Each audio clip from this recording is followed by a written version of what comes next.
लाहौर रा बजाने बराबर खरीदायम, जान दादा एम व जन्नत दीगर खरीदायम, कि मैंने अपनी जान दी और उसके बदले में लाहौर खरीद लिया। तो मैं जो शहर होते हैं वो अदीबों को अपनी तरफ खींचते हैं, लेकिन फिर शहरों उन जो अदीब जो कुछ अदब लिखते हैं उसके जरिए शहर अपने आप को देखते हैं कि हम इन तहरीरों में अब कैसे लगते हैं। हर शहर में एक तरह की सैक्रेड और प्रोफेन, एक सैक्रेड और ममनू जगहों का एक अजीबोगरीब होता है। अभी लाहौर में आप देखिए, अगर इस जाविये से देखें कि हर जगह एक है, यानी जिसको आप कह सकते हैं कि यूटोपिया है, या एक ऐसा मकाम है जहां यूटोपिया की परवरिश होती है। उसके बरक्स एक है हेट्रोटोपिया, जो ममनू जगह हैं। एक तरफ लाहौर की बादशाही मस्जिद है, उसके साथ शाही कला है।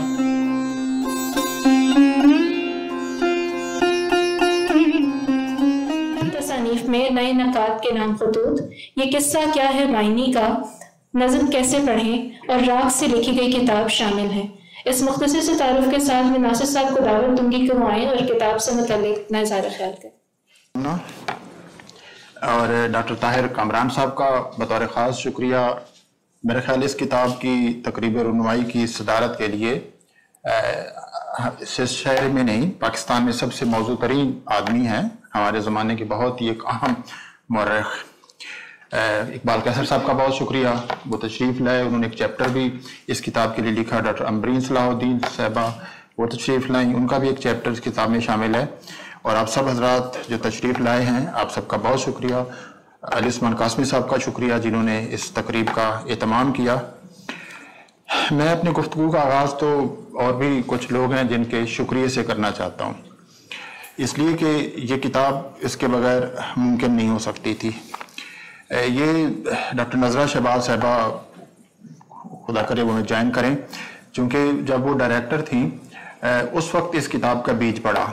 जब वो नई नई डायरेक्टर बनी, मैं बुनियाद का मुदीर था, तो उन्होंने ये एक मीटिंग रखी है जिसमें ये उन्होंने कहा कि हम एक शोबा इशात पहले भी मौजूद था लेकिन उसको फ़ाल करना चाहते हैं, तो कुछ नई किताबें छापना चाहते हैं। तो शुरू में जिस किताब के मंसूबे पर इत्तेफाक हुआ वो ये किताब थी, अगरचे इससे पहले 2 किताबें और शाये हो गई, लेकिन बुनियादी तौर पर ये पहला एक मंसूबा था जो शोबा इशात का था। उस वक्त शोबा इशात मेरे पास नहीं था, वो फातिमा फयाज साहबा के पास था। उनका भी बहरहाल इसमें एक हिस्सा है। और उस वक्त ये तय हुआ था कि हम लाहौर पर एक मुनफरिद तर्ज की किताब लिखना चाहते हैं। लाहौर पे बहुत लिखा गया है, बेशुमार किताबें लिखी गई हैं। लाहौर तारीख का, अदब का, सफ़रनामों का, ज़ुबानी रिवायात का, फिल्म का, गीतों का बहुत बड़ा एक मौजू रहा है। दुनिया के जिस समय बड़े मेट्रोपोलिस मौजू बनते हैं, एक दोहरा ताल्लुक एक कायम करते हैं कि मेट्रोपोलिस जो होते हैं, जो बड़े शहर होते हैं, वो अदब और सकाफत का मरकज़ भी बनते हैं और दुनिया के सारे बड़े बड़े अदीब उसकी तरफ खींचे भी चले आते हैं, लेकिन ख़ुद वो शहर भी अदब का मौजू बनते हैं। तो ये एक तरह से शहर अदब से एक दो तरफा ताल्लुक कायम करते हैं। वो अदब को फ़रोग़ भी देते हैं लेकिन ख़ुद अदब का एक बनते हैं। यूँ लगता है कि जिस तरह खुदा ने कायनात बनाई उसके बाद ये देखने के लिए कि मैं कैसा लगता हूँ, इसी तरह जो शहर होते हैं वो अदीबों को अपनी तरफ खींचते हैं, लेकिन फिर शहरों उन जो अदीब जो कुछ अदब लिखते हैं उसके ज़रिए शहर अपने आप को देखते हैं कि हम इन तहरीरों में अब कैसे लगते हैं। तो इस पर बहुत लिखा गया था, लेकिन ये मौजू इस पे ज़्यादा नहीं था। अगरचे फ़ारसी में एक किताब अंजुम ताहिरा की थी कि लाहौर दर शेर फ़ारसी, वो एक थी, और इसी तरह एक नकूश के लाहौर नंबर में सिर्फ एक मजमून था कि फ़ारसी शायरी में लाहौर। लेकिन वो हम बल्कि इसका मैं जिक्र करना चाहता हूँ कि वो हम जब ये किताब मुरतब कर रहे थे वो मजमून शामिल भी करना चाहते थे। यहाँ फरहान मौजूद होंगे, वो हमने उसको काफ़ी फॉर्मेट किया, लेकिन उसमें इतनी गलतियाँ थीं, उसमें टेक्स्ट की इतनी गलतियाँ थीं, अशार किसी के थे, मंसूब किसी के साथ थे, अशार का जो मतन था वो बहुत गलत था। अब हमारे पास कोई ऐसा आदमी हमें नहीं मिला, हम ये इतराफ़ करते हैं, कि जो उस पर इतना वक्त सर्फ करता कि उसकी एडिटिंग करता, जिसकी वजह से हमने ड्रॉप कर दिया। लेकिन इस तरह की बाकायदा किताब नहीं थी कि 3 ज़ुबानों में लाहौर जिस तरह पेश हुआ है उस पे हो। तो हमारा शुरू में मंसूबा तो ये था कि पहली जिल्द जो होगी शायरी के हवाले से होगी, कि फ़ारसी शायरी में, उर्दू शायरी में और पंजाबी शायरी में, और उसके बाद हम देखेंगे कि जो फिक्शन है और नॉन फिक्शन है उसमें जिस तरह लाहौर आया है। अगली जिल्दें मतलब उसके बारे में। लेकिन सच्ची बात यह कि इस किताब को मुकम्मल करने में ये इतना हमें एक क्या कहना चाहिए, आजमाइशें, मुश्किलात जो पेश आई, और हर तरह की, यानी वो एडमिनिस्ट्रेटिव मुश्किलात नहीं थी, वो इल्मी मुश्किलात थी।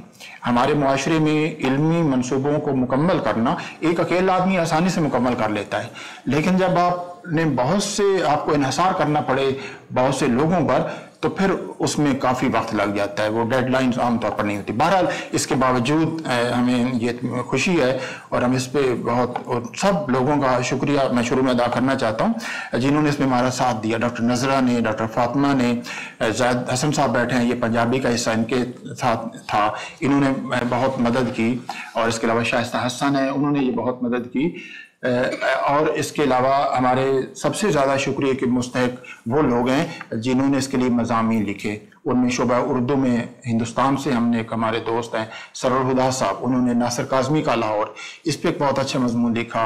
डॉक्टर मोहम्मद नसरुल्लाह हैं सियालकोट यूनिवर्सिटी में, उन्होंने लाहौर पर एक मजमून लिखा।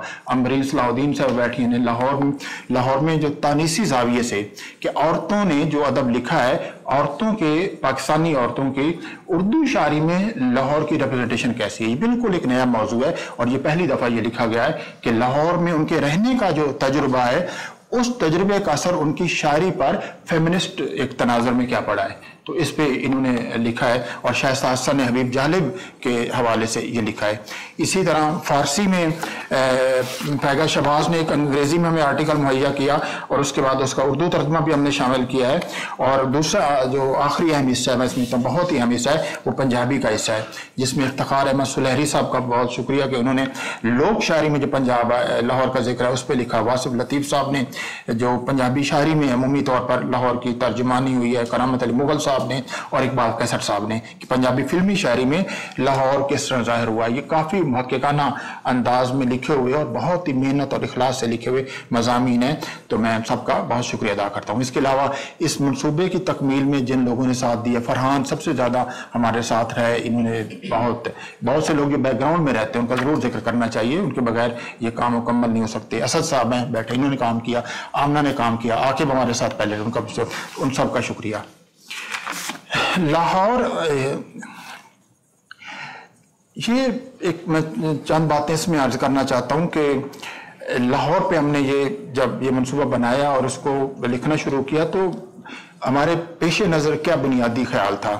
एक तो यही था कि लाहौर के बारे में अगरचे बहुत सा ऐसा लिखा गया है, लेकिन कुछ ऐसी चीज़ें हैं जो अभी तक वो सामने नहीं आई। लाहौर शायरों का, अदीबों की तहरीरों का बहुत मौजू बना है, लेकिन वो मौजू कैसे बना है इसको नहीं देखा गया। मतलब लाहौर के दबिस्तान शायरी पर पूरी किताब आपको मिलती है, लेकिन लाहौर शहर में या शहर में रहने का बुनियादी तजुर्बा क्या होता है। हमारी खुद उर्दू तनकीद में भी इस चीज़ का ये पहलू कभी ज़ेर बहस नहीं आया कि किसी जगह रहने का तजर्बा। एक हमने जो इसमें इसको समझने के लिए मदद ली, ख़ास तौर पर जो फ्रांस के एक हैं हेनरी लीफ्यू, जिनकी बहुत अहम किताब है द प्रोडक्शन ऑफ स्पेस, वो ये बयान करते हैं कि शहर के ताल्लुक से 3 तरह के तसव्वुरात होते हैं। एक होता है कि आप शहर को परसीव करते हैं, शहर का इदराक करते हैं, शहर को अमूमी तौर पर देखते हैं। दूसरा ये कि आप शहर को कंसीव करते हैं, शहर का कंसेप्शन या तस्वुर कायम करते हैं। तीसरी चीज होती है आप शहर को लिव करते हैं। आप जो शहर का परसेप्शन है, जो शहर का कंसेप्शन है, ये तो बहुत सी किताबों में आया था, लेकिन किसी शहर को लिव कैसे किया जाता है ये सिर्फ अदब में आ सकता था, और अदब में ये बहुत आया है, शायरी में बहुत आया है, फिक्शन में बहुत आया है, सफरनामों में बहुत आया है, आप बीतियों में बहुत आया है, खाकों में बहुत आया है, तो उसका मुताला नहीं किया गया था। तो ये किताब दरअसल इस कमी को एक पूरा करने की एक कोशिश थी कि शहर को हमारे अदीबों ने और यहाँ इस किताब के ताल्लुक से शायरों ने जिस तरह बसर किया है, जिस तरह लिव किया है, उसको एक पूरी तरह एक आलमाना अंदाज में, एक मुहक्किकाना अंदाज में, स्कॉलरली अंदाज में उसको समझा जाए। तो ये किताब उसको एक समझने की कोशिश थी। हम देखते हैं कि लाहौर से मोहब्बत का इजहार बहुत लोगों ने किया है। फारसी शायरों ने किया है, मसूद शाह सलेमान ने किया है, नूर जहां का तो शेर मेरे ख्याल है हर एक को याद है, जिसमें उन्होंने कहा था कि लाहौर रब बाजान बराबर खरीदाहिम, लाहौर राब बजाने बराबर खरीदाहिम, जान दादा एम व जन्नत दीगर खरीदाहिम, कि मैंने अपनी जान दी और उसके बदले में लाहौर खरीद लिया, तो मैंने गोया मरने के बाद एक दूसरी जन्नत ले ली। तो इसी तरह नासिर काज़मी का जो शेर है उर्दू में, वो भी एक ज़रबुल मस्ल का दर्जा रखता है कि शहर लाहौर तेरी रौनकें दाएम आबाद, तेरी गलियों की हवा खींच के लाई मुझको। इस तरह पंजाबी शायरी में तो नहीं, ऐसा शहर लाहौर दिया या जियो जी मेरे शहर लाहौरा जी उस्ताद दामन का। तो इस शहरों से, जिसको अमना ने ठीक कहा कि जिसको इस्तिलाह में हम टोपोफिलिया कहते हैं कि जगह से मोहब्बत, तो लाहौर से मोहब्बत का बहुत इजहार किए गए शायरी में। तो हमने इस किताब की सूरत में, तनकीद की सूरत में लाहौर से मोहब्बत का इजहार किया है। तो बुनियादी तौर पर ये एक जो मतलब लेबर ऑफ लव आप कह लीजिए जो है इसको बनाती है। लेकिन हमने ये कोशिश की है कि ख़ास तौर पर मैं मुकदमे के हवाले से, इसका मैंने मुकदमा एक तफसीली मुकदमा लिखा है, कोई 40 सफ़ात पर एक मुहित मुकदमा है। उसमें मैंने एक जो थ्योरेटिकल इसकी बुनियादें हैं उसको वाज़े करने की कोशिश की है, लाहौर के ताल्लुक से भी और अमूमी तौर पर शहरों और अदब के ताल्लुक से भी। शहर और अदब का एक बाहमी ताल्लुक क्या होता है, इसको समझने की एक कोशिश की है। तो मैं चंद एक, वैसे तो इसके पूरे को पेश करना बहुत मुश्किल, लेकिन चंद एक अहम पॉइंट्स मैं ज़रूर पेश करना चाहता हूँ आपके सामने। पहली बात यह है, और इसको इस वजाहत से इसलिए भी कहने की ज़रूरत पड़ी कि हमारी जो उर्दू तनकीद है, यानी उर्दू तनकीद जिस तरह अदब को समझती है, तो उसमें अदब के तारीख़ी, उमरानी, नफ्सियाती, लिसानी और समाजी और तहजीबी अनासर को तो बहुत समझती है, और इस हवाले से बहुत एक ज़रखेज़ और बहुत आला काम किया गया है। लेकिन जो जगह और मकामात हैं, यानी स्पेसेस और प्लेसेस, अदबी तजर्बे और अमूमी इंसानी तजर्बे में इसका क्या किरदार होता है। यानी कोई जगह जो है, कोई जगह मतलब कोई भी हो सकती है, वो घर भी हो सकता है, बाजार हो सकता है, वो खानकाह हो सकती है, वो तकिया हो सकता है, वो पूरा शहर हो सकता है, उस शहर के कुछ हिस्से हो सकते हैं। और शहर जिसको कहते हैं, ये तो एक कोई शहर का, जो मैंने पहले अर्ज के शहर का कंसेप्शन बाज़ औक़ात एक बना दिया जाता है। आप कहते हैं लाहौर को शहर अदब है, कराची तिजारत का शहर है, या कोई फैसलाबाद एक लाहौर फला हमारा मैनचेस्टर है एक वो, लेकिन इस कंसेप्शन में कभी भी पूरा शहर नहीं आता। वो शहर का सिर्फ एक हिस्सा आता है, और वो एक जो शहर के सारे डाइवर्स और मुतनव्वी अनासर होते हैं कभी भी शहर के कंसेप्शन में नहीं आते। वो अनासर कहीं आते हैं तो सिर्फ अदब में आते हैं, और अदब में वो जो मुख्तलिफ जगह होती हैं, हर शहर में एक तरह की सैक्रेड और प्रोफेन, एक सैक्रेड और ममनू जगहों का एक अजीबोगरीब होता है। अभी लाहौर में आप देखिए, अगर इस जाविये से देखें कि हर जगह एक है, यानी जिसको आप कह सकते हैं कि यूटोपिया है, या एक ऐसा मकाम है जहां यूटोपिया की एक परवरिश होती है। उसके बरक्स एक है हेट्रोटोपिया, जो ममनू जगह है। एक तरफ लाहौर की बादशाही मस्जिद है, उसके साथ शाही कला है। यानी इस्तिलाह में हम कहेंगे कि एक है जो एक ऐसा मकाम है, जो सेक्रेड मकाम है, जो आपको एक यूटोपिया की उस फजा में ले जाता है, जो एक मिसाली दुनिया, जो मिसाली जन्नत का जो ख्वाब दिखाती है, एक बहुत सेक्रेड और जहां जाने के बहुत से आदाब मैनर्स ये बहुत है यूटोप। दूसरी तरफ है जो बिल्कुल दूसरी, जो ममनू है, जहां रोका गया है। अब ये जो शहर में एक तरफ यूटोपियाई जगह होती हैं और एक तरफ हेट्रोटोपिया होता है, ममनू जगह होती हैं, कब्रिस्तान होते हैं और बहुत सी जगह होती हैं, कहबा खाने होते हैं, और इसका एक मिला जुला जो होते हैं, मतलब तकिए होते हैं, मतलब कई टी हाउस होते हैं जहाँ डिस्कशंस चलती हैं। फिर उनमें एक अशराफियाई जगह होती हैं, जैसे एक तरफ जिम खाना है जहाँ डिस्कशन बिल्कुल और होगी, और एक वो हैं जो थड़े हैं, जो टी हाउस हैं, जहाँ वो बिल्कुल और होंगी। तो यहाँ ये जो सारी स्पेसेस हैं, यहाँ डिस्कशन, डिस्कोर्स ये बिल्कुल अलग अलग चलते हैं। वहां बैठने का तजर्बा अलग होता है। आप वो डिस्कशन जिमखाना में जो करते हैं एक उस फजा में, वो जो दूसरी जगह अगर आप किसी लाहौर की गली में जाए जहां बिल्कुल आम लोग शाम को बैठते हैं, वो भी एक जगह है, दोनों स्पेसेस हैं, दोनों प्लेसेस हैं, लेकिन वहां आपकी जो मंतिक है बात करने की, आपकी जो मिसालें हैं, आपकी जो इबलाग का तरीका है, आपकी जो यादाश्त है पिछली, वो सारी अलग अलग है। तो कभी भी शहर का एक कंसेप्शन नहीं होता, शहर में मुख्तलिफ मुतनव्वे जगह होती हैं, और इन सब का जो इजहार होता है वो अदब में होता है। तो हमने एक यानी मुकदमे ये वाजे करने की कोशिश की है कि शहर कभी भी एक जगह नहीं होती, शहर का पूरा होता है। और फिर जो शहर में रहने वाले लोग होते हैं वो भी एक तरह के नहीं होते। शहरों में कुछ लोग होते हैं जो मुस्तकिल पुराने रह रहे होते हैं, शहर की एक जगह पर रहते हैं, फिर शहर में सयाह आते हैं, फिर शहर में दूसरे शहरों से लोग आते हैं और अपने शहरों का नॉस्टैल्जिया लेके आते हैं।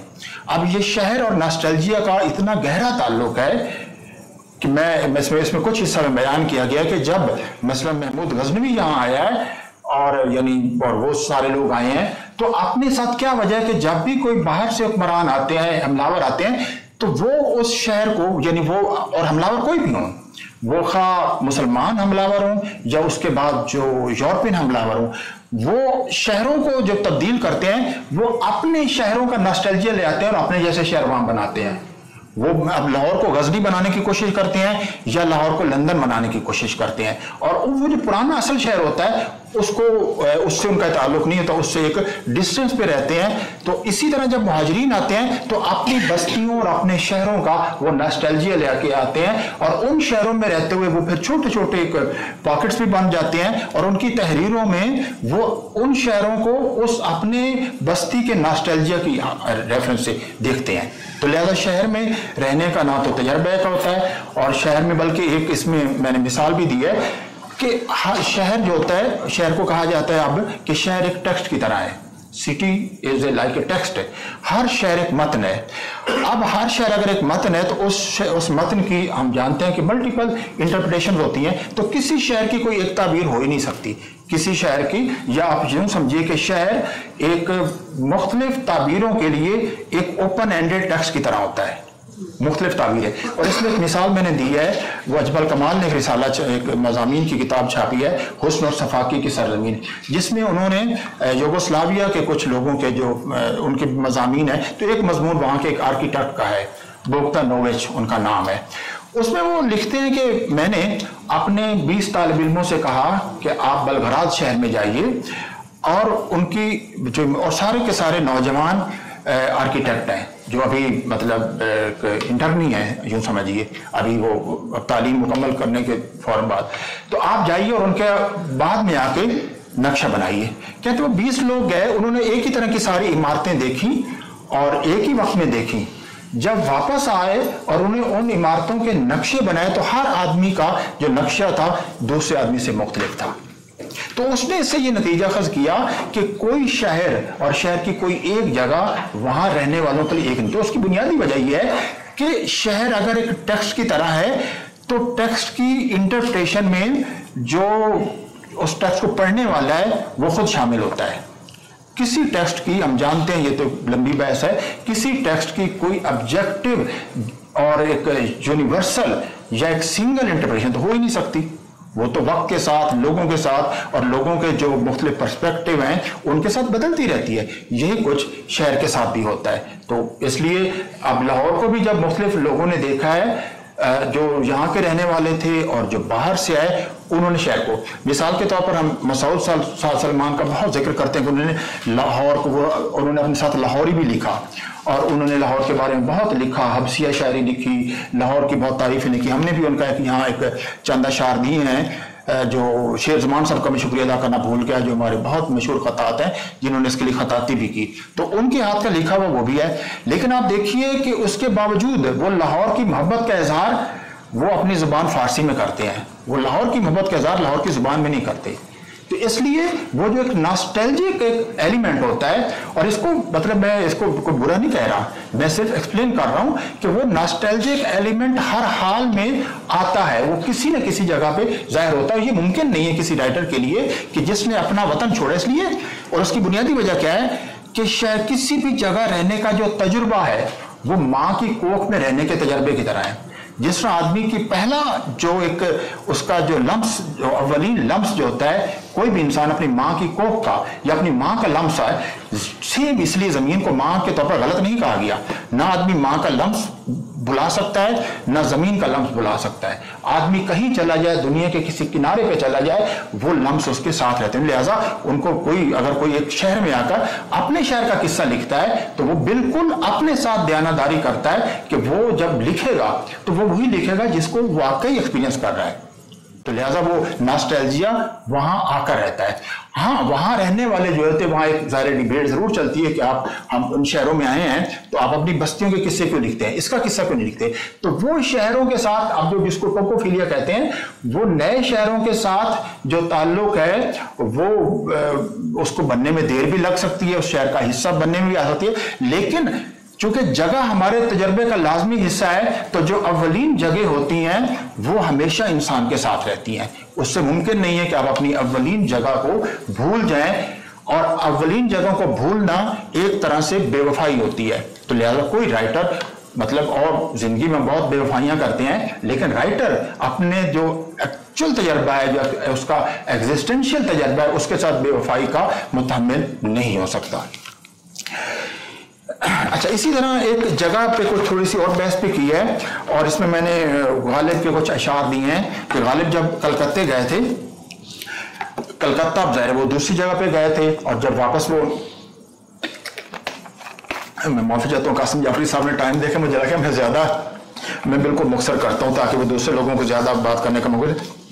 मैं सिर्फ बताना ये चाहता हूं कि जगह जो होती है वो किस हद तक हमारे तजर्बात का लाजमी हिस्सा होती है, कि हम जगह मतलब अब तक हमारे यहाँ इस जगह को, प्लेस और स्पेस को इंसानी तजर्बे की तशरीह और ताबीर में जगह नहीं दी गई।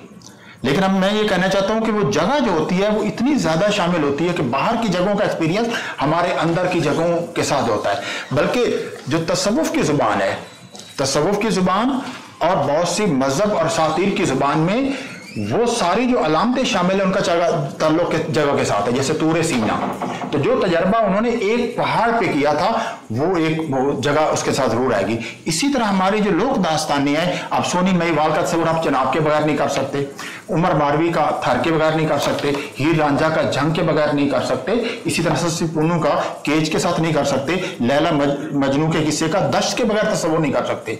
तो लिहाजा वो जगह हत्ता के हमारे अंदर की जो एक ओडेसी या अंदर का एक मिस्टिकल एक्सपीरियंस जर्नी है, उसमें भी जो प्लेस और स्पेस है वो एक लाजमी और एसेंशियल इंग्रेडिएंट के तौर पर वो रहती है। हाँ, अलामत जिसको हम कहते हैं वो यकीनन एक ट्रांसेंड करती है, यानी उस अपने से, लेकिन वो जिस ट्रांसेंड करने के लिए भी आपको एक पॉइंट चाहिए। जिस पॉइंट से ट्रांसेंड करती है वो पॉइंट एक जगह, हकीकी जगह होता है जहां से वो ट्रांसेंड करती है। और ट्रांसेंड करने के बाद भी जितनी भी अलामतों की आप ताबीर करें वो वहां उसका एक रिश्ता बरकरार रहता है। ये एक समझाने की कोशिश की है। तो लिहाजा जो जगह होती है वो इंसान के अंदर, इंसान के तजर्बे में, इंसान की जुबान में, हमारी तमाम जुबान का अगर आप तज्जिया करें, इसमें कुछ मिसालें दी गई हैं, लिसानी तज्जिया भी करें तो हमारी जुबान में जो बाहर की जगह हैं इनका बहुत ज्यादा जिक्र है। मिसाल के तौर पर मुझे ये कहना हो कि आप आज़ादी इजहार मुमकिन नहीं है, तो मैं क्या कहूँगा, आप हमारे मुल्क में आज़ादी इजहार के लिए कोई जगह नहीं है। तो जगह जो एक रियल प्लेस है वो मेटाफोरिकली वो आ जाती है। तो जगह ने एक तरह से हमारे अंदर और हमारे बाहर को घेरा हुआ है। तो ये और इस तरह के और बहुत से मैं ये पॉइंट्स इसमें लिखे हैं, और कई उनको जैसे जिक्र किया है, खासतौर पर जो फ्रेंच फिलासफर थे, ली फ्यू का जिक्र किया है, गस्तां बेखाल्ट का जिक्र किया है, मिशेल फोको का एक उन्होंने जो लिखा है हेट्रोटोपिया पर उनका है, एक जात की टेक्नोलॉजीज पर उन्होंने लिखा है। उनका बहुत एक मशहूर सेमिनार था सेल्फ जात की टेक्नोलॉजीज। ये भी एक नई इस्तिलाह थी कि जात जो है ये भी एक टेक्नोलॉजी की तरह, टेक्नोलॉजी के इंग्रेडिएंट्स हैं, लेकिन उसमें उसने जगह का जिक्र नहीं किया था। लेकिन बाद में एक और मजमून उन्होंने कहा कि जो जगह है ये बहुत अहम है। फिर उसके बाद 20वीं सदी में आप देखिए कितनी डिस्प्लेसमेंट हुई है, इतनी जंगें हुई हैं, तो उसकी वजह से भी जो जगह की अहमियत है बहुत हुई है। तो हमने इस जो मुकदमे में ये चंद बुनियादी बातें कही गई हैं और एक तरह से बुनियाद फराहम की गई है कि आगे जो उर्दू और फारसी और पंजाबी की शायरी में जिस तरह लाहौर की मुख्तलिफ जगहों का, लाहौर के मशाहिर का, लाहौर के मकामात का जो मुताला किया गया है, तो उसको एक तरह से एक नजरी फ्रेमवर्क में मुहैया कर सकूं। मैं माफी चाहता हूं मैंने ज्यादा वक्त ले लिया किताब का, और आखिर में मुझे एक बार फिर आप सबका शुक्रिया अदा करना है। आप आए, कासमी साहब का आए, उन्होंने ये इस किताब पर तकरीर रखी, कासिम जाफरी साहब तशरीफ लाए, खास तौर पर ये तो खैर मतलब लाहौर से ये मोहब्बत करते हैं, बहुत कम लोग करते होंगे, तो उनको मैं खास तौर पर खुश आमदेद भी कहता हूँ और शुक्रिया अदा करता हूँ। बेहद शुक्रिया।